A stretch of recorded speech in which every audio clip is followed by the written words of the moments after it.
Hey everyone. How's everyone doing? Hello, dear viewers, and welcome back to my channel.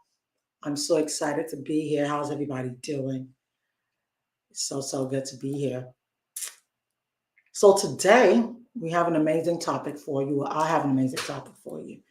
A topic that hits really close to home, and it hits close to home for many as well. It's called Married Women of Faith Who Are Burnt Out. Married women of faith who are burnt out. You can even say women of faith who are burnt out. And finding renewed purpose and balance. That's what we're going to be talking about today. I think this is so needed and so important in our life that a lot of us never really get to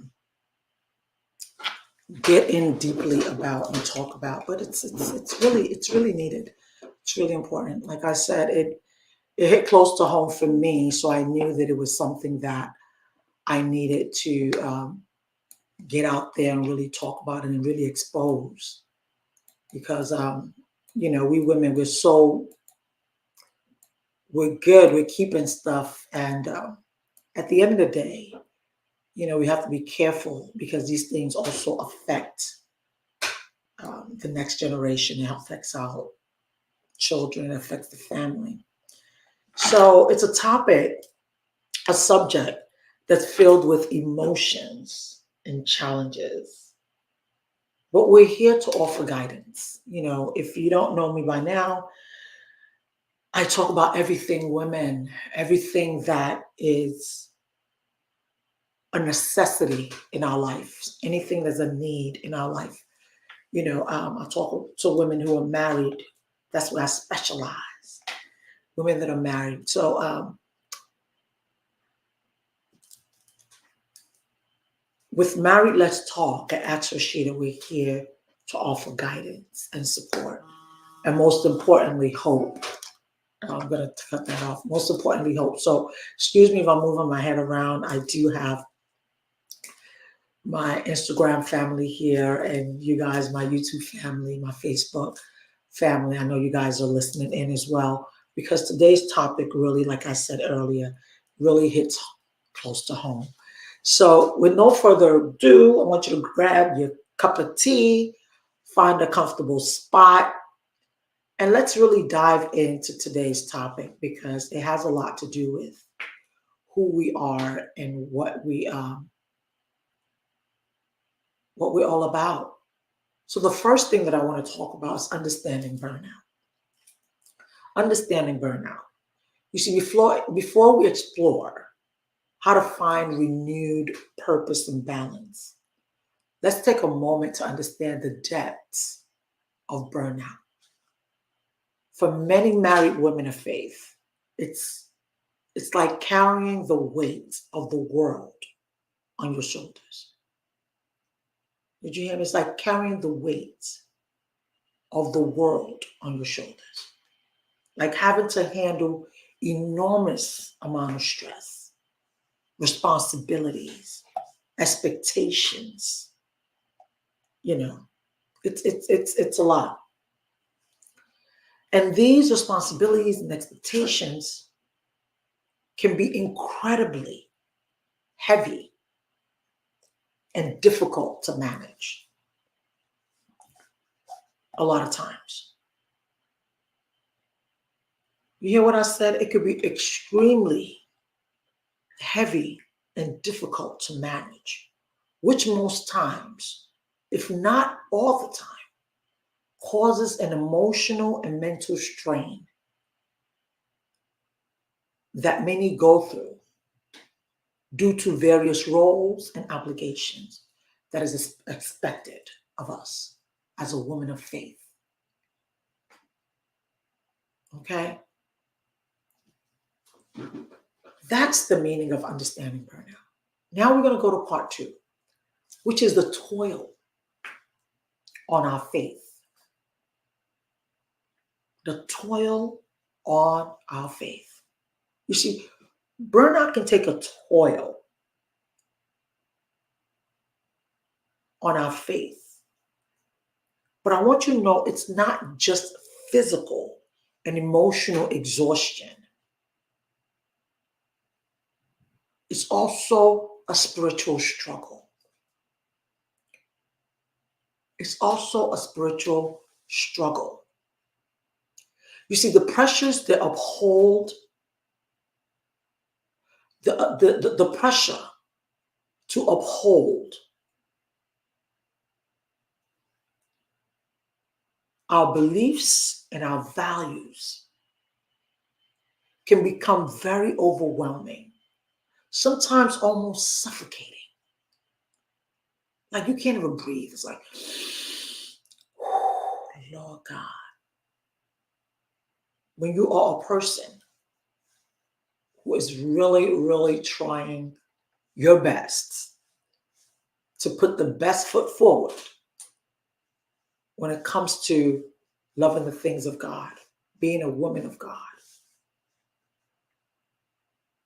You see, it's during these moments of burnout that you may find yourself beginning to question the very existence of your core faith.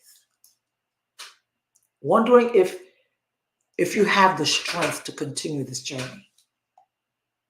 I'm not gonna lie to you. There was a time I gave up. I was like, I'm done. I'm done. Like, really? Because the weight of that responsibility, both as a married woman and as someone who holds a strong faith, can sometimes be unbearable. It can be extremely unbearable. The expectations, whether they come from your family members, whether they come from the community, or even from within, can create a sense of doubt, an uncertainty in your life that is unbelievable. You may even wonder if you're living up to the standards that you've set up for yourself. And if you're honoring the principles that guide your life. You know, we want you to know that you're not alone. Married woman of faith, you're not alone. Woman of faith, you are not alone. You're not alone in the struggle. Many women have been there. I've been there. And we know exactly how it feels. Many of you can't leave the church. Many of you can't. You're probably pastor's wife or some type of important whatever's wife that you can't leave. But you have moments of doubts, the exhaustion, and the fear of not being able to measure up to your ideals are all part of the human experience when it comes to it. Took me a while to learn that. It took me some time to really, really learn that. And it's okay to acknowledge these feelings. It's okay to seek support and guidance to navigate through them. It's okay. It's okay. But we see that a lot of our pastors' wives, a lot of ministers, you guys are not reaching out for help. You need to. You need to reach out for help. It's a necessary ordeal. You need to reach out. Remember that faith, like life itself, is a journey that's filled with ups and downs. So today is cool, tomorrow it may not be, but you need to reach out. Because burnout is going to test your faith. Burnout is going to test your faith, but it can also be an opportunity for growth and be an opportunity for renewal. By just acknowledging the challenges, and seeking ways to restore your balance and well-being. You can literally emerge from burnout with a deeper, more resilient faith than ever before. And that's what we're going to talk about today. So the third thing is the importance of self-care. We talked about the definition of burnout. We talked about the definition of burnout. We talked about the tool that it has on your faith. Now, I want to go into the importance of self-care. I want us to dive into the importance of self-care, which is the very first step towards healing. It's almost like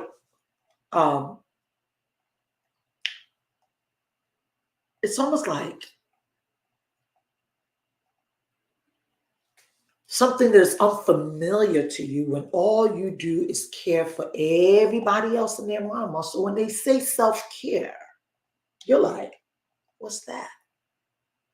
You got to take care of yourself. You got to take care of yourself. It's so, so, so important. It's so important. Without self-care,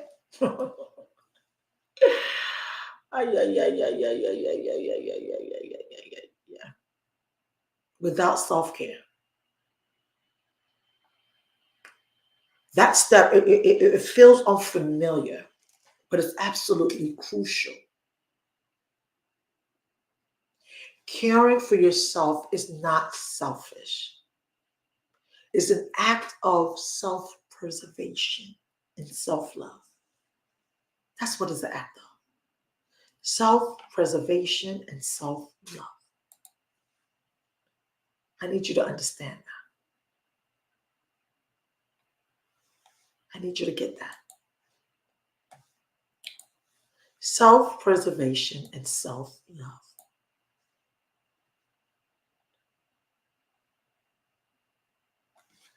If you don't love yourself, how can you love others? How is it possible? Self-care is recognizing that you deserve care and attention just as much as anyone else in your life that you're giving this care to. You understand? Imagine yourself as a vessel and your daily responsibilities and challenges as the liquid inside of that vessel, like a cup. And you're the water inside that cup. And when you're constantly giving, constantly supporting, constantly nurturing others without taking the time to replenish yourself, it's like pouring from an empty cup. And what usually happens is over time, the vessel becomes depleted. And you're left feeling drained, both physically and emotionally. That's why I call her my godmother. When she said, before I can respect you as a man, I'm going to first of all need to see your wife. Why? Because you see certain wives looking depleted, looking exhausted, and their husband looking like, they're looking amazing. I'm like, that's your wife? Why she look like that? Why she look like that? Don't you know that you are your wife, actually? She reflects you. She reflects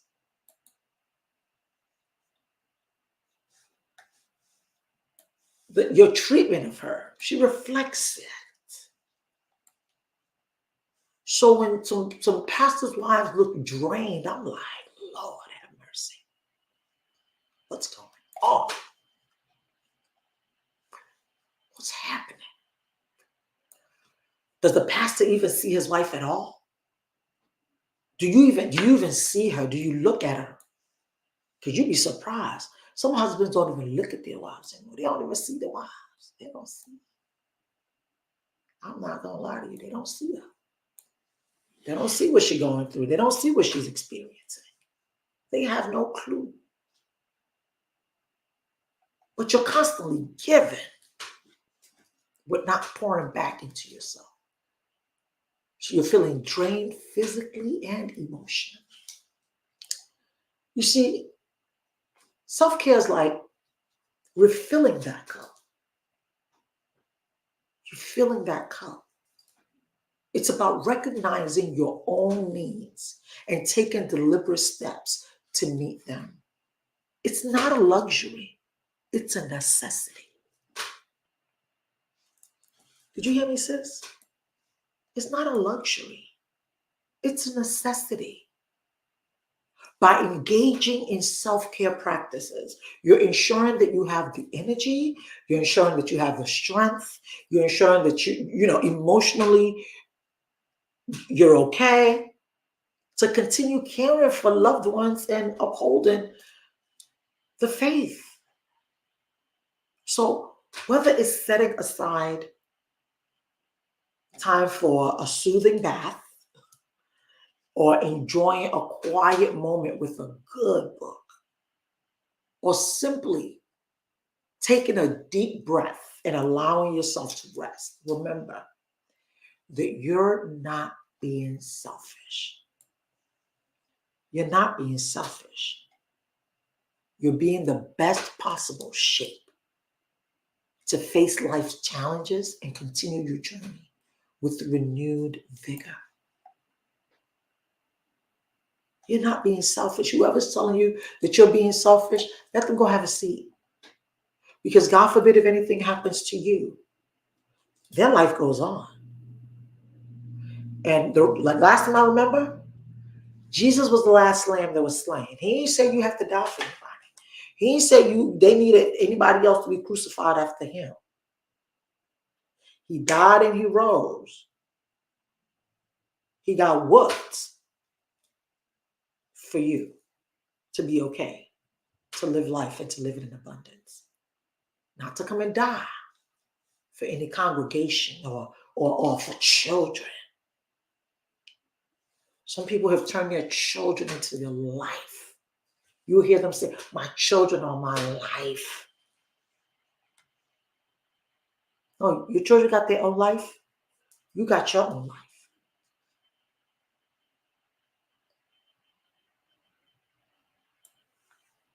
Okay, so by practicing self-care, you're not only benefiting yourself, but people around you are also benefiting from you filling up your cup. You're setting an example of self-love and self-respect, teaching others that taking care of your well-being is a fundamental part of a fulfilling life. So embrace self-care with an open heart and remember that it's a beautiful act. It's a beautiful, beautiful act of self-preservation and self-love on your path to healing and balance. You see, one of my programs, we go real deep into this self-care. I mean, from your vitamins that you're taking, to the food you shouldn't be eating, to the food that's going to be good for you, that's going to alkaline your body, that's going to help your mind. We go real deep into that. But that's not for today. Okay? The fourth thing is seeking support. My God. Support. Because you're on a remarkable journey. And the most empowering realization of this journey is that you're not walking this path alone. I don't know why wives are always thinking that they're walking this path alone. You're not walking this path alone. You're not alone. You're not by yourself. You're surrounded by support system waiting to uplift you. We have a group filled with women, married women. Many of them are entrepreneurs. Many of them are doing what they love to do. Many of them are doing digital online, but they're married with children. And they are women of faith who love the Lord. You're surrounded by support system.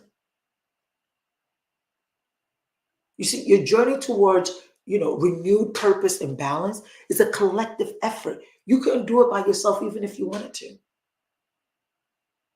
And seeking support is very courageous and empowering.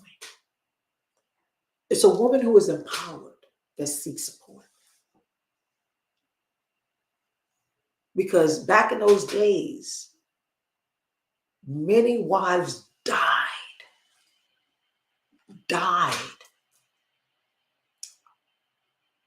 not seeking support, not letting anybody know that, this is what they are experiencing, this is what they are going through.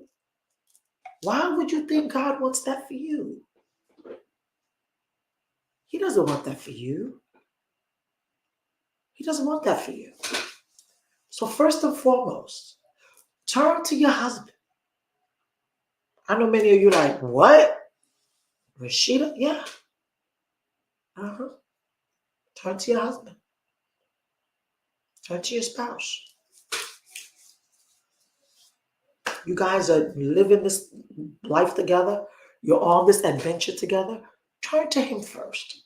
So it doesn't seem as if you never said anything. You know how you never said nothing. You ain't tell me nothing. Turn to him first. Share your feelings. Share your struggles. Share your aspirations. Turn to him first. Lean on each other. Make sure that you're leaning on each other for strength and understanding. Women, I get it. You guys are not, but they don't get it. It's okay. Still tell him. Give him the benefit of doubt. Give him the benefit of doubt. Give him the benefit of doubt. It's not all men that have deaf ears. You're not complaining. You're just sharing your feelings. You gotta lean on each other for strength and understanding. Because before anybody out there sees you, he sees you. So lean on him. And together you can navigate the challenges and celebrate the victories that comes your way. Because your partnership is an immense power. It's an immense power. Two are better than one. And it doesn't stop there. If you have family, you have siblings or children, or you got a bloodline, you got people that you can turn to. I know many of you like, ooh, turn to my family members. Girl, Rashida, what you talking about? Yeah, you got some family members that are willing and are open and ready. If you feel like they're not matured enough to handle it, then that's okay. And if you can't find anyone in the midst of that that's matured enough to handle it, then you can say, you know what, just let's go out for a weekend. Or just go away. Take a trip somewhere. Reach out to them. Let them know what you're going through. Allow them to be your pillar of support. Because some of you do have supportive siblings. You do have supportive family members that are matured enough to handle. There was this woman, I think it's not she, the woman that was such an amazing musician who had a twin sister and didn't even tell her twin sister what was going on in her marriage. Your twin, your bloodline. And it was only because you know what their answer would be and you didn't want to hear that. But then now look at the biggest loss that we've ever encountered.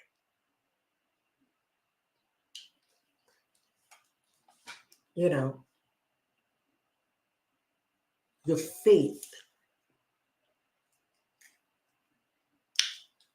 faith family, your community. It's a source of spiritual connection. It's a source of guidance. Your faith is a source of immense strength. And within your community, you'll find others who may have walked a similar path, who may be going through or experiencing what you're experiencing. They understand the unique challenges and can either offer you wisdom, empathy, prayer. Some people say, oh, I don't want them to know. Mama, sis, when you're going through it, they already know. We're spiritual beings. Don't be afraid to ask for help. Asking for help is an act of empowerment. Don't be afraid to ask for help. Because when you bring down your guard and become a bit vulnerable, then everybody else can be vulnerable. I cannot believe it that in church is where everybody want to act so empowered with so much trauma. But if you're able to release this pride, to release the I'm okay syndrome, and find out one or two people that you can actually resonate with, oh my, oh my, you'll be so empowering.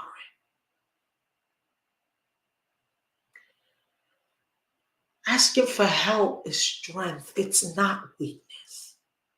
It's an acknowledgement that you are capable of growth, you're capable of transformation, and that you value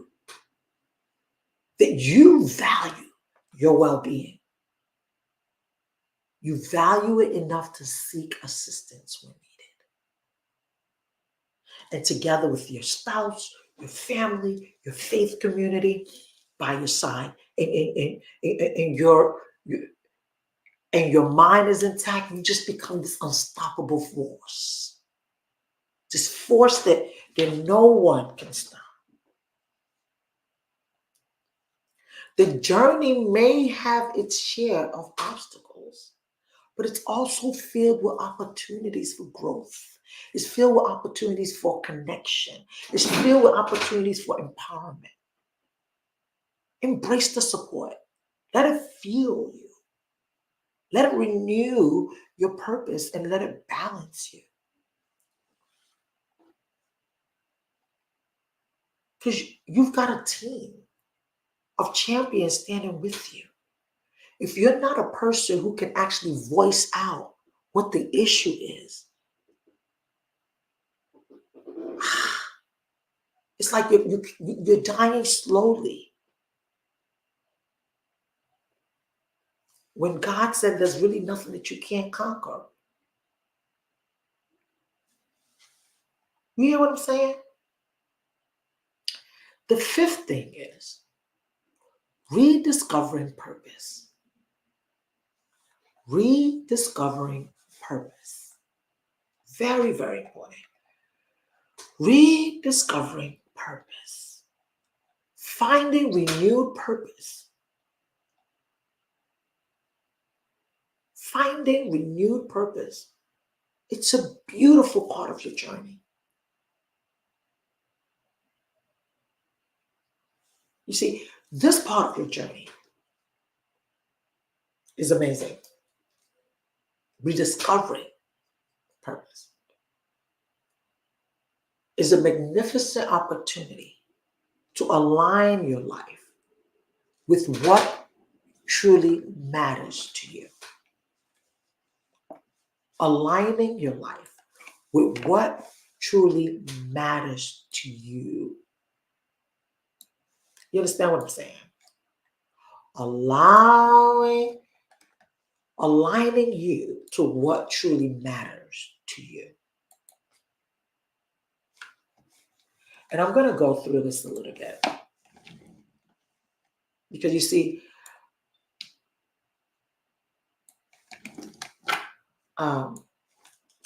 rediscovering your purpose, it's like finding something again or exploring something you may have forgotten or lost. It's like reacquainting yourself with an old friend or an idea. Your passions, the burning desires that ignite your spirit. It's all about reconnecting with the dreams that you once held dear to you, exploring the talents and the gifts that makes you unique, and finding new avenues to express that authenticity that's within you. You see, it's a journey of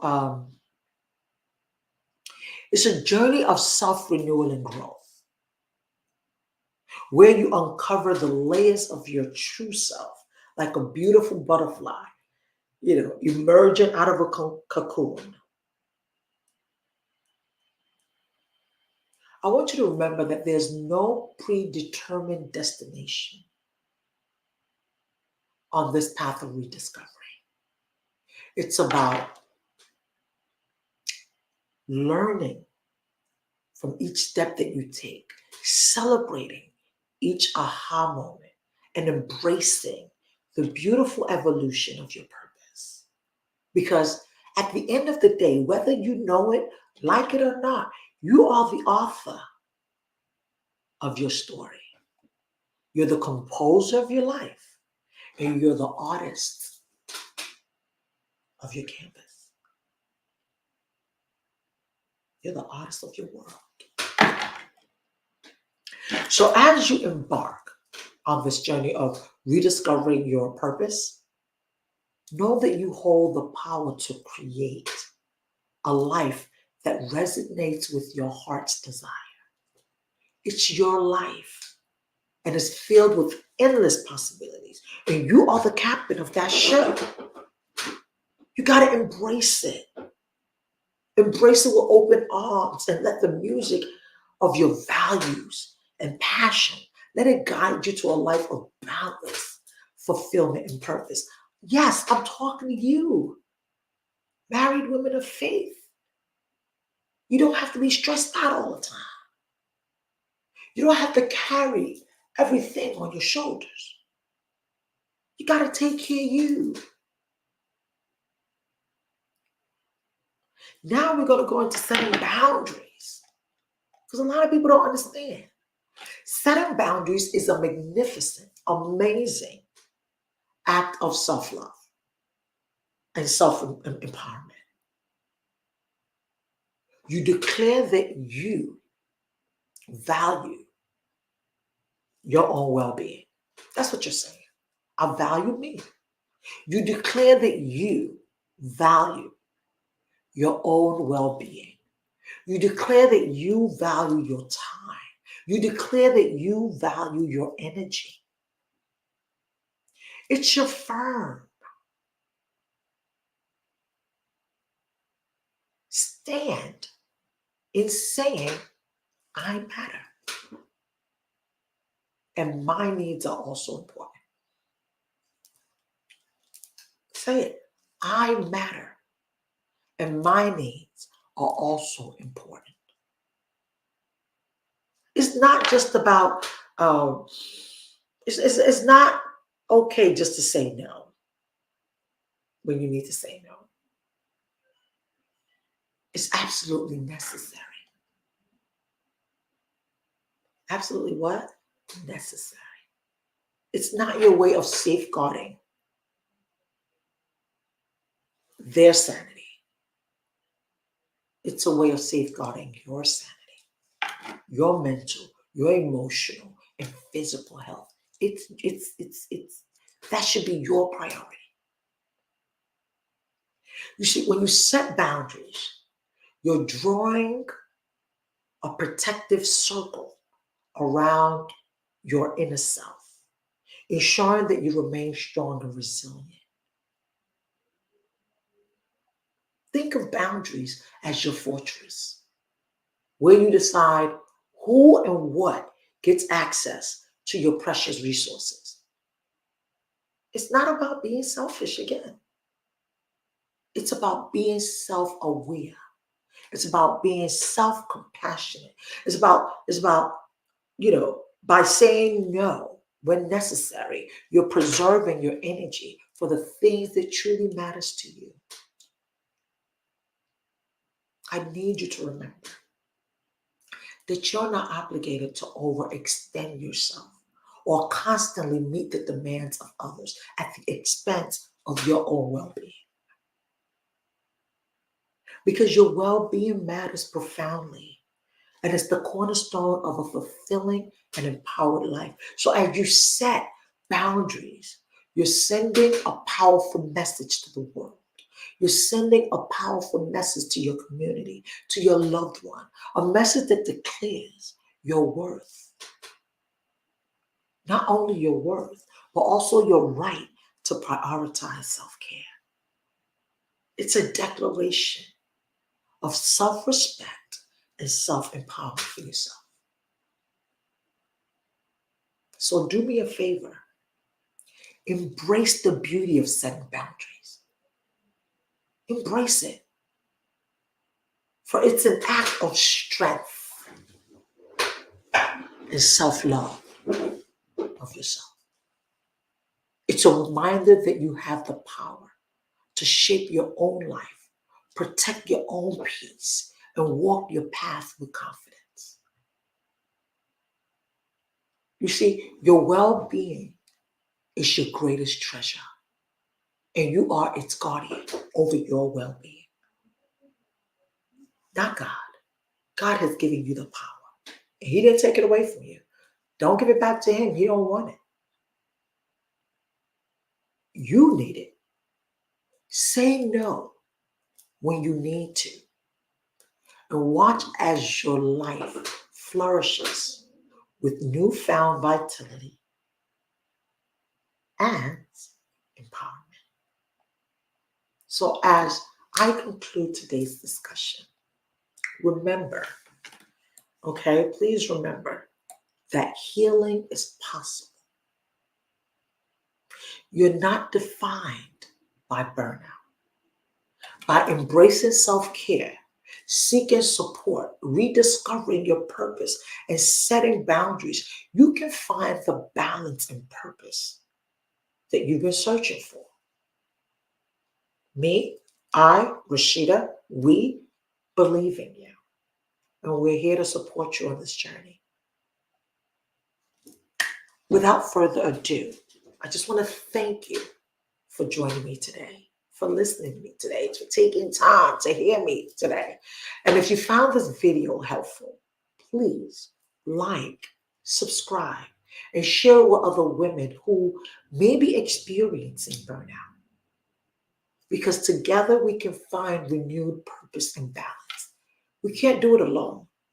So until next time, take care, stay strong, and stay rejuvenated.